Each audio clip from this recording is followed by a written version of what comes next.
यहाँ तो ये नहीं पता चलता कौन किससे पैदा होता है।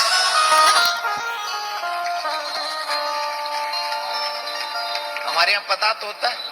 कह रहे हम किसी को पर्सनल तो नहीं कह रहे, हमने कहा कुछ, हमने तो कुछ भी नहीं कहा, हम तो एक क्लियर बात कह रहे हैं।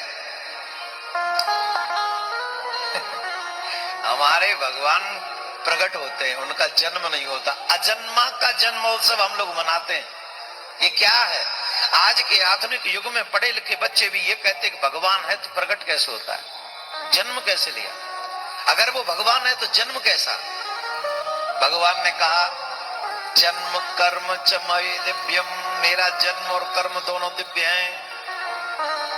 अब बताइए साहब, बड़े ध्यान से सुनना, हम सोच के आए तुम्हारे लिए, ये सिर्फ भजनों पे आज नहीं नचाएंगे, आपको कुछ सुनाएंगे जो तुम्हारे जीवन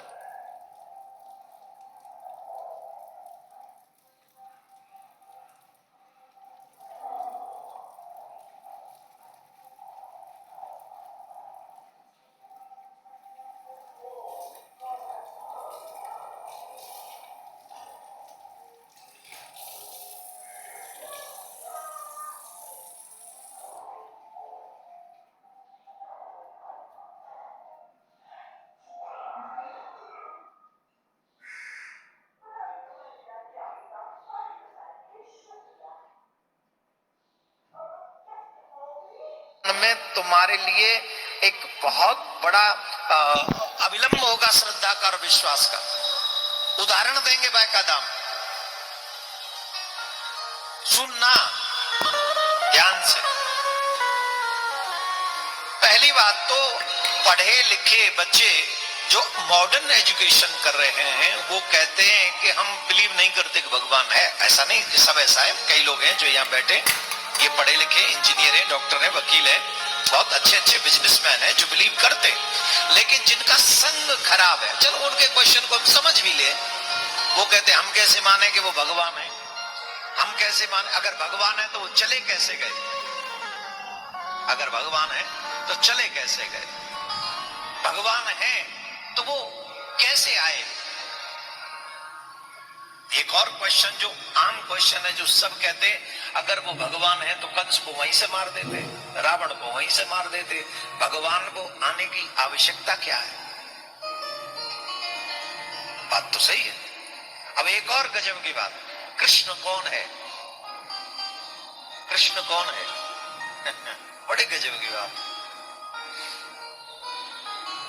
जो कालिए नाग के फनों पर, काल के फनों पे खड़ा है, लेकिन फिर भी नृत्य का सहारा ले लेता है, नृत्य करता है। कहां? काल के फनों पर। काल भी जिसके हाथ में सुदर्शन चक्र है, उसके बावजूद भी वो अपने हाथ में बांसुरी रखता है, अपने हाथ में बांसुरी रखता है, सुदर्शन चक्र भी है। पहली गाली देने पर, सुनने पर जो मारने की क्षमता रखता है, वो 99 एक्स्ट्रा सुन लेता है। कौन? बोले कृष्णा परम किमपि तत्वम हम न जाने। जिन कृष्ण के प्राकट्य दिवस में आप सम्मिलित हुए हो, उस कृष्ण के रहस्य को जानने की कोशिश करो। तुम्हें कोई एक गाली दे दे, पता है कि सामने वाला ताकतवर है, फिर भी आंख दिखाओगे। वो 100 दे रहा है, फिर भी कृष्ण मुस्कुरा रहे हैं। कौन है वो? वो कृष्ण है। जिन्हें योगी भी स्वप्न में देख नहीं सकते, वो गोपियों की छाछ पे नाच रहा है। कौन है वो? कृष्ण है। जो महाभारत जैसे युद्ध में खड़े होकर, जहां पर सब लोगों की छाती कांप रही है, वहां सीने कांप रहे हैं, सबके धड़क धड़क के दिल धड़क रहे जोर जोर से, उस जगह पर कृष्ण खड़े होकर गीता का उपदेश देते हैं, जिसमें ब्रह्मांड का सबसे बड़ा सार छुपा है। उससे अलग ब्रह्मांड में कुछ नहीं।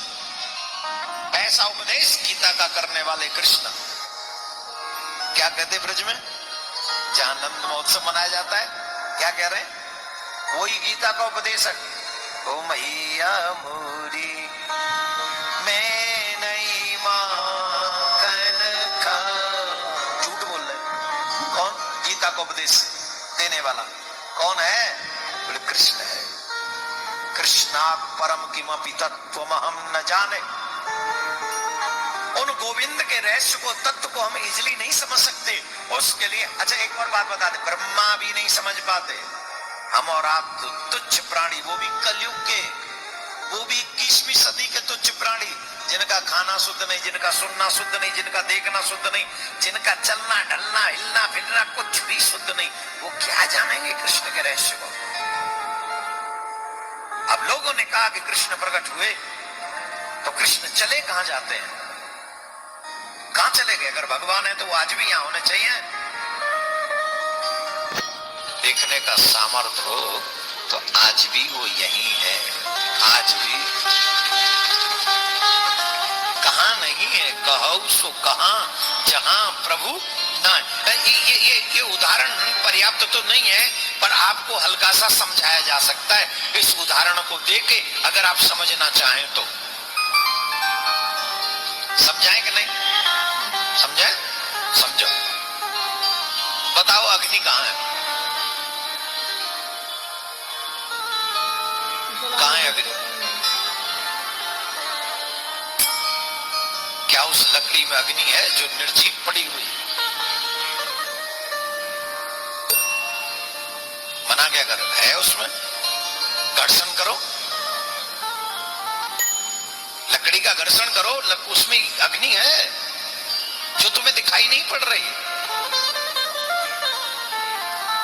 और हां, उस अग्नि की एक चिंगारी उतनी ही सक्षम है जितना अग्नि का ढेर सक्षम है। एक जगह अग्नि को शांत करो, क्या अग्नि समाप्त हो गई? बोलो, समाप्त हो गई ना? अग्नि छुपी है, समाप्त नहीं हुई। ऐसी कोई जगह नहीं है जहां अग्नि नहीं है। सिर्फ प्रिया कांचू के मंदिर में अग्नि है क्या? रोड के बाहर चले जाए तो अग्नि नहीं है क्या? उसकी क्षमता अलग है? जवाब देते रहो हाँ या ना। उसकी क्षमता अलग है क्या? और यहाँ की अग्नि की क्षमता अलग है क्या? जैसे अग्नि यत्र तत्र सर्वत्र पूर्ण रूपेण अपनी पावर में रहती है, वैसे ही परमात्मा यत्र तत्र सर्वत्र सब जगह पर वो अपने विराजमान है और अपनी पावर के साथ विराजमान है। धीरे बजाओ, एक और बात समझो, यही अग्नि उस परमात्मा का एक कण है, परमात्मा नहीं है। जन्म कर्म चमय दिव्यम वो वाले भगवान का ये एक अग्नि कण भर है, पूर्ण नहीं है।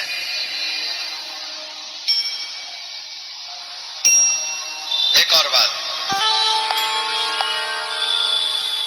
प्रहलाद की रक्षा करने के लिए भगवान कहां से प्रकट हुए? बोलो, कहां से? है? खंबे से, राइट?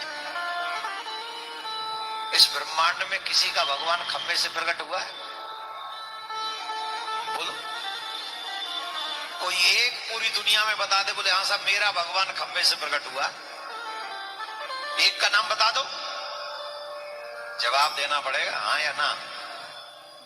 नहीं हुआ तो खंबे से कोई इंसान आते कभी? तुम्हारा दादा पुरखा कोई आया हुआ खम्मा में तो नहीं कर गए?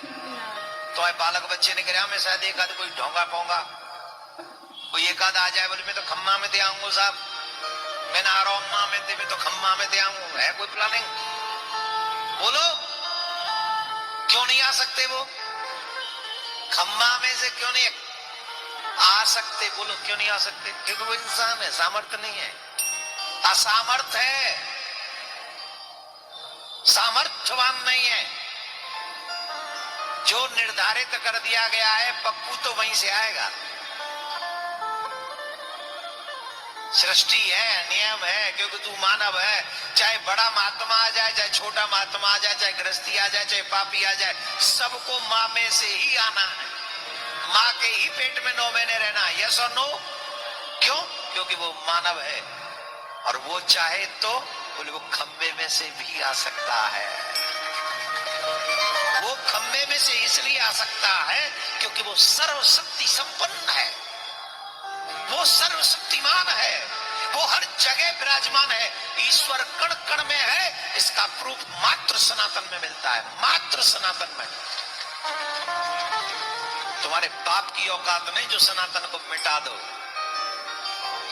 सनातन को मिटाने के लिए तुम्हें करोड़ों जन्म लेने पड़ेंगे और फिर भी वहीं गड़े मिलोगे जहां आज हो।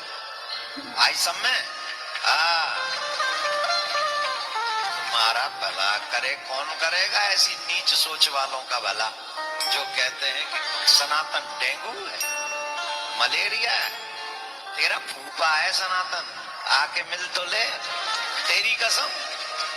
और ब्रजवासीन ते पंगो मत ले लियो, नहीं तो ब्रजवासीन ते लेगो पंगो है जाएगो दुनिया भर में, चंगो ना रहेगो दंगो, जैसो आपका वैसो ही है जाएगो। इसलिए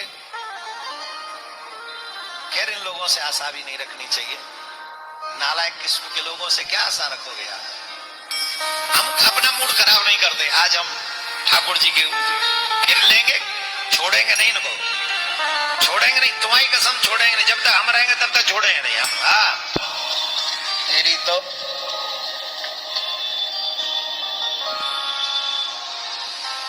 देखूंगा बेटा, रुक जा, आज आज निकल जाने दे। कहां था मैं?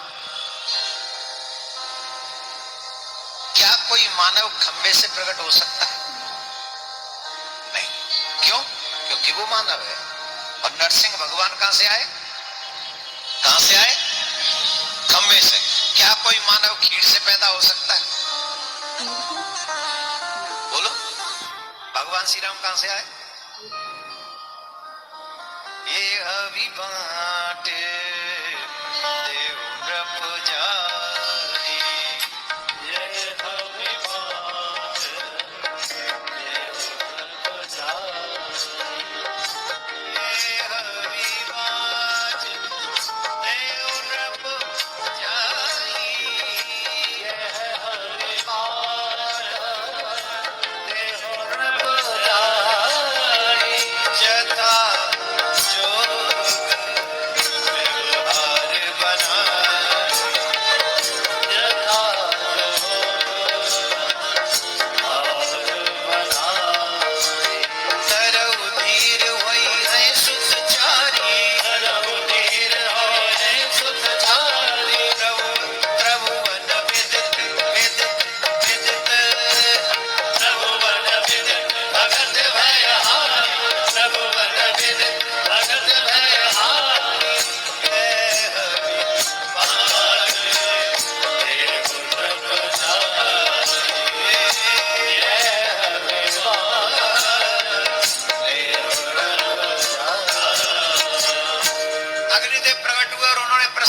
प्रसाद के रूप में खीर दी और कहा इससे तुम्हारे घर में 4 पुत्र होंगे। बताओ किसी के यहाँ खीर से बच्चे होते? बोलो। तुम्हारे घर में, जिनके घर में संतान नहीं होती, जाओ खिलाओ खीर, गारंटी एक हुआ जाए तो। इनके यहाँ 4 हो गए। क्यों हो गए? सनातन का कमाल है। डेंगू की सोच वालों के यहाँ तो वैसे नहीं होता बेचारों के यहाँ। लेकिन वो ईश्वर है, वो चाहे तो खीर से हो जाए, वो चाहे तो खम्बा फाड़ के हो जाए, और वो चाहे तो चतुर्भुजी रूप में मां कौशल्या के सामने प्रकट हो जाए, देवकी के आगे प्रकट हो जाए। इसी का वर्णन भगवान कहते हैं कि जन्म कर्म च मे दिव्यम, मेरा जन्म दिव्य है। कैसे दिव्य है? मैं चाहे जैसे चाहूं प्रकट हो सकता हूं, दुनिया के मध्य में आ सकता हूं। अब बताओ किसका भगवान है जो मछली बन सकता है? जब प्रलय हो गई, सप्त ऋषियों को बचाने की बारी आई, तो ठाकुर जी मछली बन गए, वही नारायण मछली बन गए, और अपने सींग से नाव को बंधवा लिया कि जब तक प्रलय काल रहेगा मैं मछली बना रहूंगा। बताओ किसका? इस कौन सा यहाँ एक आध आदमी हो जो मछली बन जाए? बोल, बन के दिखाओ। आज मैं आपको बता रहा हूं कि भगवान क्यों है वो। जन्म कर्म चमे दिव्यम, उसका जन्म कितना दिव्य है, वो चाहे तो मछली बन जाता है। और जब देवता और दैत्य जब मिलकर समुद्र मंथन करते हैं, और जब पर्वत, वो मदिराचल पर्वत जब समुद्र में धंसने लगता है, तब मेरे ठाकुर जी क्या बन जाते हैं? कछुआ बन जाते हैं। वो जलचर भी है, वो जल में भी रहता है। पृथ्वी पे कभी राम बन के कभी श्याम चले आए थे, कई बार चले आए, खत्म आया ना। अब नवचर, नवचर कैसे बताओ? किसी का भगवान बानर हो सकता है? बोलो, हो सकता है? अदृश्य हो गए भगवान। प्रश्न आया कि कैसा भगवान है जब चाहे अदृश्य हो सकता है? बोले हाँ, अग्नि कब कब कहानी अदृश्य होती? बोलो, अग्नि अदृश्य हो गई, जब चाहो प्रकट कर लो, और जब चाहे वो अदृश्य हो जाती है। अदृश्य होने का मतलब समाप्त नहीं है। अदृश्य होने का मतलब, अब लोग कहते वो कैसा भगवान है कि वो अदृश्य भी हो सकता है, हमें तो दिखाई नहीं पड़ता। अरे बाप रे, महर्षि पतंजलि को पढ़ो, हमारे शास्त्रों को पढ़ो। हमारे शास्त्रों में तो लोग कई क्वेश्चन करते हैं, कैसा भगवान है जो मछली बन जाता है, कछुआ बन जाता है, झूठ बोल रहे हैं, ये नरसिंह बन जाता है। अरे बारह भी बनता है बाबरे, ये तो बताया ही नहीं हमने। ब्रह्मा जी की नासिका से प्रकट हो जाते हो, तुझे पता भी नहीं है। जन्म कर्म दिव्य है उनके। अब सुन ले, सुनाएंगे पूरी, सुने बेटा लाला, सुन ले क्या कह रहे थे। भगवान का जन्म कैसा दिव्य है। मछली बन गई, कछुआ बन गई,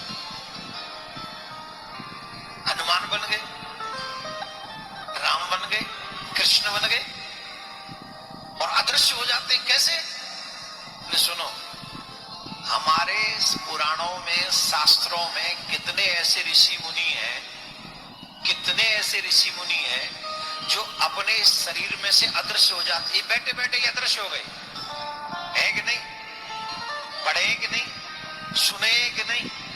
तो जिनके भक्त अदृश्य हो सकते हैं, एक रूप से कई जगह प्रकट हो सकते हैं। कई संत महात्माओं के विषय में, वृंदावन के संत महात्माओं के विषय में यह कहा जाता है कि एक जगह लेटे हुए और दूसरी जगह तीर्थ कराए, और वहां उन्होंने बताया कि वहां थोड़ी देर तक लेटे रहे। तो पूछा रहे कितनी देर तक लेटे रहे? अरे बोले थोड़े अयोध्या चले गए थे। कहां चले गए थे? सोए तो यहां थे। बोले नहीं, अयोध्या हो क्या है, सरयू जी स्नान करके आए। हम तो यहां देख रहे हैं। बोले तुम यहां शरीर को देख रहे हो, वो एक रूप से वहां सरयू जी नहाया है। क्यों? बोले आज रामनवमी थी इसलिए वहां चले गए थे। क्या बोलना पड़ेगा? अब जवाब दो, क्या जवाब दोगे? जिनके भक्तों में ये सामर्थ्य आ जाती है कि अपने शरीर को एक जगह छोड़ के दूसरी जगह जाके वो तीर्थ कराते हैं, वो परमात्मा क्या नहीं कर सकते, क्या नहीं कर सकते। युवाओं से मेरा एक आग्रह है, तुम भाग्यवान हो कि तुम्हारा जन्म सनातन में हुआ है। तुम सौभाग्यवान हो कि तुम्हारा जन्म सनातन में हुआ है, और ऐसे सनातन में हुआ है जहां चाहो, जैसे चाहो अपना ईश्वर सेलेक्ट कर सकते हो। क्रोधी ईश्वर चाहिए तो रुद्र भगवान से प्यार कर लो, मर्यादित ईश्वर चाहिए तो राम जी से प्यार कर लो, और थोड़ा सा जैसे तुम हो वैसे ही चाहिए, तुम जैसे हो समझ रहा हूं मैं, वैसे ही चाहिए तो मेरे कन्हैया से प्यार कर लो। कन्हैया एक सबसे अच्छा, मेरे गोविंद का जिनका आज प्राकट्य मना रहे हैं, एक चीज मुझे बहुत अच्छी लगी इनकी, इन्होंने कभी भी किसी को ना नहीं कहा। राम जी ने दो चारों को ना कह दिया, ठाकुर जी ने कहा एवरीवन इज सब स्वीकार, एक्सपेक्टेबल, सब स्वीकार कर लिया, सबको, सबको स्वीकार, चाहे किसी रूप में आ जाओ, कोई भाव से आ जाओ। अर्जुन के सखा बन गए, गोपियों के कांत बन गए, रुक्मणी के पति बन गए। जाकी रही